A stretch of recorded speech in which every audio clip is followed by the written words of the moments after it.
சிறுகடிக்க ஆசை serial today episode என்ன மாதிரியான ட்விஸ்டாக்க போகுதுன்னு பார்க்கலாம். முத்து மீனாவுக்கு சாப்பாடு ஊட்டிட்டு இருக்காங்க. அப்ப மீனா எனக்கு எனக்கு இங்க இருக்கிறதுக்கே ஒரு மாதிரி இருக்கு, ரொம்ப வருத்தமா இருக்குன்னு சொல்லிட்டு ஃபீல் பண்றாங்க. ரோகிணி இருந்தா வீட்டுல யாரோ ஒருத்தர் இருந்தா மாறி மாறி ஏதோ ஒரு விஷயத்த பேசுவாங்க செய்வாங்க. ஆனா அப்படி எதுவுமே இல்லாம மாதிரியே இருக்குன்னு சொல்லிட்டுலாம் ரொம்பவே வருத்தமாகவும் ஃபீல் பண்ணியும் பேசிக்கிட்டு இருக்காங்க.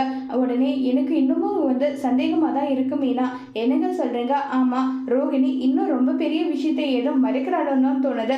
அதை பார்த்தா எனக்கு ரொம்ப சந்தேகமா இருக்கு நல்லா சொல்றாங்க.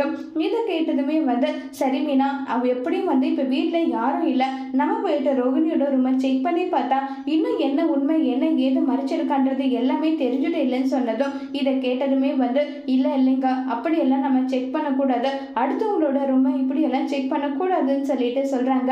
இங்க பார், நம்ம டாஸ் போட்டு பார்க்கலாம், அதுல என்ன வருதுன்றதை வச்சு நம்ம முடிவு பண்ணிக்கலாம் சொல்லிட்டு முத்துவும் டாஸ் போட்டு பார்க்குறாங்க. டாஸ் போட்டு பார்த்தா அதில் முத்து சொன்ன விஷயம் தான் ஓகே ஆகுது.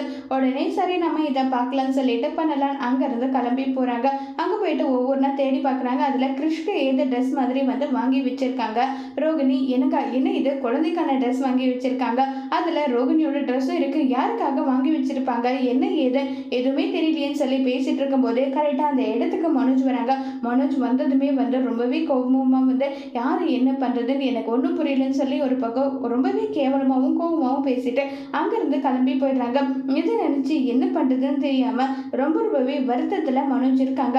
அடுத்ததா ஸ்ருதியும் அதே மாதிரி ரவியும் 2 பேரும் கிளம்பி வராங்க. ரோகிணி நான் ஸ்ருதி கிட்ட கேட்டா அதுக்கான கிளாரிபிகேஷன் கிடைக்கும், நான் ஸ்ருதிக்கு கால் பண்ணிட்டேன்னு சொல்லிட்டு ஸ்ருதிக்கு கால் பண்றாங்க. ஆமா, என்ன நடந்துட்டு இருக்கு ஸ்ருதினா, பாட்டியை வர சொல்லியிருக்காங்க, அதனாலதான் நாங்களும் அங்க வந்திருக்கோம் சொல்லிட்டு எல்லா விஷயமும் சொல்றாங்க.